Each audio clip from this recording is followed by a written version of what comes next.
Welcome Eurovision fans, and it's time to talk about Greece at Eurovision 2019.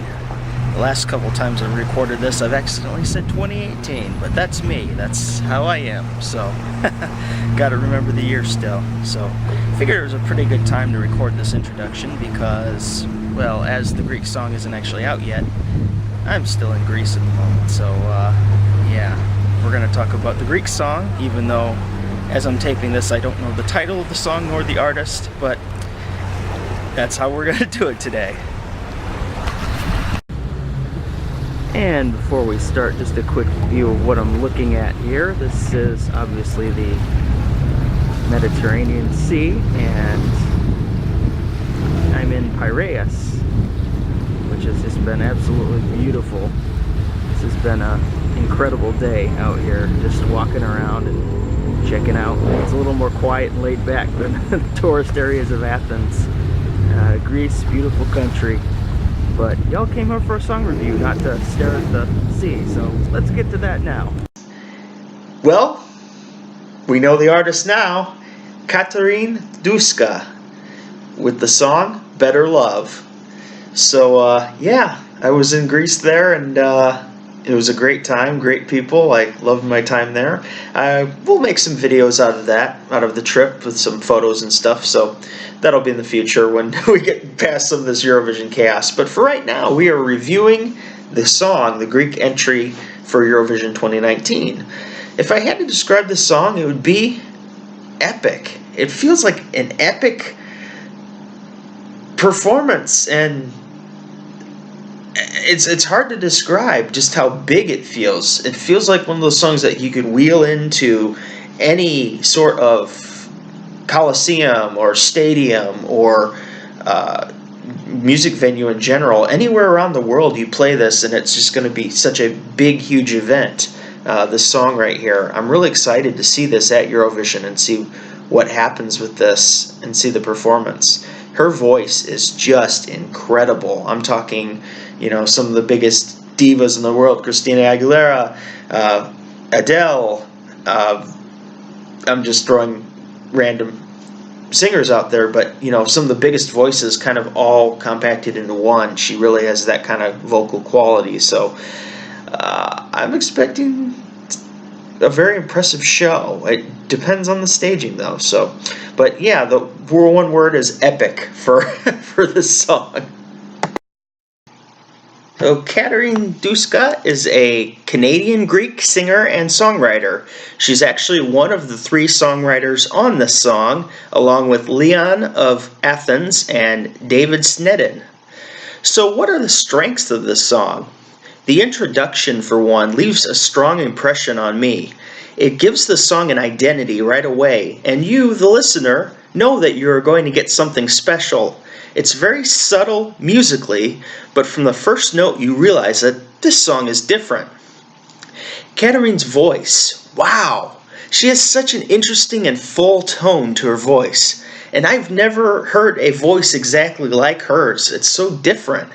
Think of some of the best divas all around the world, combine them, and this is their love child. People might be inclined to overlook the lyrics because they're so focused on her voice and tone, and that could be considered a positive or a negative. They might miss out on the meaning of the song because they are focusing on the vocals, but at the same time, the vocals could also be enough to get the votes. The song should impress the jury, and at the same time, I believe the televoters will also be happy and vote for this. And you know that Cyprus and Greece will help each other in the same semifinal. That's always a plus to have good working relationships. She gives us off an incredible aesthetic as well. Just how her whole presentation, mannerisms, how she presents herself. I watched the music video and it reminded me of a vintage circus in pink. Everything from her look to her performance is intriguing. There are a lot of people in her music video, yet she is the one you focus on the entire time. She has that star power and quality that demands your attention as a viewer.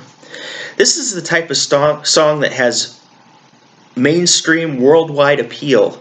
You could put this on the radio in almost any country around the world and you would probably get a positive reaction from the listeners.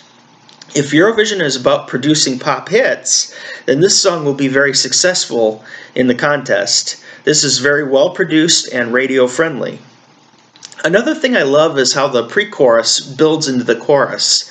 It is a very nice elevation of the vocals as she gets into the chorus.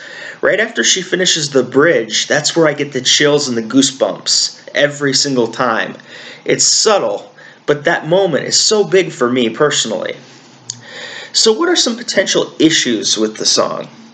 Well, Greece let us down with the staging last year. I'm not going to deny that.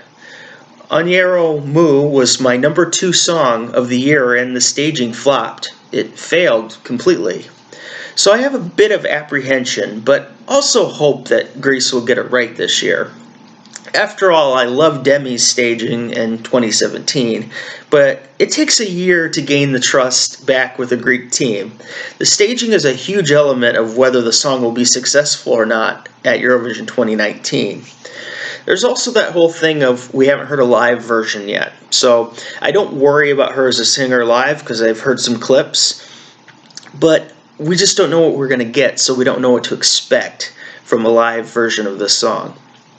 So that's something to consider as far as apprehension to thinking of how the song might place at Eurovision. This song doesn't also have a huge moment, but it has a lot of special and simple moments. I can understand if people say it doesn't have that bang moment, that I'm here moment, but the end of the bridge does that for me. I feel that. That's the moment in the song where I go, wow, this is just dreamy. This is an epic, dreamy song. I just love this. It's incredibly pleasant to listen to, and yeah, it kind of takes you away into another world as you listen to the song. You're kind of lulled in your mind to visualize and take yourself out of the world for a bit, I guess. So what is my personal score that I'm going to give to the song? I think I'm going to go with 9 out of 10 stars. It's a fantastic song, and it's definitely at the upper echelon of my list. It sticks out, it's strong, it makes its presence known, and it's just easily identifiable in this field. This is a really special song to send, and I think the bearing staging being a problem, I think this is a very, very, very good likely candidate to do quite well this year at Eurovision 2019. Personally, I just love listening to it. I can sit back, and it's one of those songs that I was at work all night and I couldn't get this song out of my head. I just replayed and replayed, and which is funny because the song Replay was not stuck in my head like this one, Better Love. I was there all night just working, and Better Love, Better Love, Better Love, and so I guess this is more genuine than Replay from Tamta. So is this a contender or a pretender at Eurovision 2019? I'm going to say this is a contender. I feel quite good about that.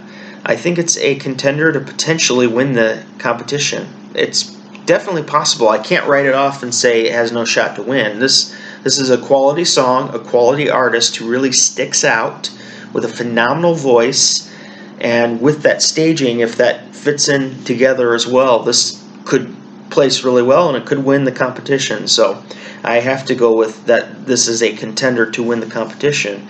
As far as qualifying, I have absolute faith this will qualify. If her live vocals are anywhere as outstanding as her studio vocals, and I've heard that she has very strong live vocals too, this should do very well at Eurovision 2019. And she should rock Israel and fill up that arena, because that voice, that texture, that sound, that's going to project all throughout and envelop Eurovision one giant Better Love hug. I think it's going to be a special moment at Eurovision. So yeah, it's a contender to win the competition, and it is a definite qualifier in my mind. So let's take a look at my rankings versus the Eurovision Song Contest official results for Greece. In 2015, One Last Breath, I had ranked at number 7. It placed 19th. Phenomenal song, a lot of power behind it. 2016 was my very least favorite Greek entry, and it's not even close over the past 5 years. Argo Utopian Land I had placed at 40th position, and it placed 38th. 2017, Demi, This Is Love, I had placed in my number 18 place, and it ended up finishing 19th. And then last year, as my top 2 got completely decimated between Armenia and Greece, Yana Terzi was my number 2 song, and it placed 34th. So, yeah, my favorite songs last year got completely demolished, and that wasn't good. I was really hoping that song would do better, but hopefully Greece has a better time this year. I think this is going to be a strong performance, a strong artist, and yeah, I think Greece has a great shot at having a great result again, and definitely returning to the finals in 2019. Thank you, or Efharisto, for watching my review of Greece at Eurovision 2019. It's a pleasure to review such a beautiful song, and I hope the song does well. Semifinal 1, it's lucky Ukraine's not in there. Well, all the songs, not Greece specifically, but all the songs are lucky because that's one extra spot to get in and qualify. So semifinal 1's really tough. I've been looking, and the only country I'm really willing to write off at this point probably is Montenegro. All the rest of them seem like they're contenders to qualify. I don't know about Belarus and Poland, obviously. I haven't heard the songs yet, but I assume that hopefully they'll send quality, and it's going to be very competitive. It's going to be a bloodbath. So, but I still expect Greece to do quite well. It's a very nice song. It's going to stand out. And yeah, Greece, you got a great chance this year. So we'll see. I'm very interested in the staging. That's going to be something that's we're going to have to watch out for and see how that turns out. But yeah, good job, Greece. Great song. And for now, Lethargic Sloth, out.